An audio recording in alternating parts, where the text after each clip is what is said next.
Hi guys, নমস্কার, সালাম আলাইকুম। প্রতিদিনের মধ্যে আজকে আমি একটু রানিং করলাম 3-4 কিলোমিটার। আপনারাও চেষ্টা করেন, আপনারাও শরীরচর্চার জন্য খুব সুন্দর লাগবে। আপনারা একদিন অভ্যাস করলে প্রতিদিন আসার চেষ্টা, আপনি নিজে নিজে বলবেন কি আমরা প্রতিদিনই করব।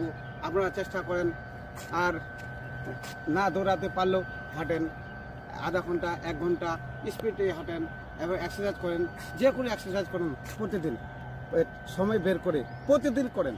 কেন এটা শরীরের জন্য খুব সুন্দর উপকারিতা। আপনারা ভাবছেন মনে হয় আমি ইয়ার্কি করে বলছি, আমি ভিডিওর জন্য বলছি, সেটা না, আপনাদের জন্য বলছি। আপনারা কেউ কিছু কিছু লোক জানে, কিছু লোক জানে না, এবং আপনারা সাবধানে থাকবেন। Safe drive, safe life. আর এই ভিডিওটি ভালো লাগলে শেয়ার করুন, কমেন্ট করবেন, আমার ইউটিউব চ্যানেলে সাবস্ক্রাইব করবেন, লাইক করবেন, শেয়ার করবেন।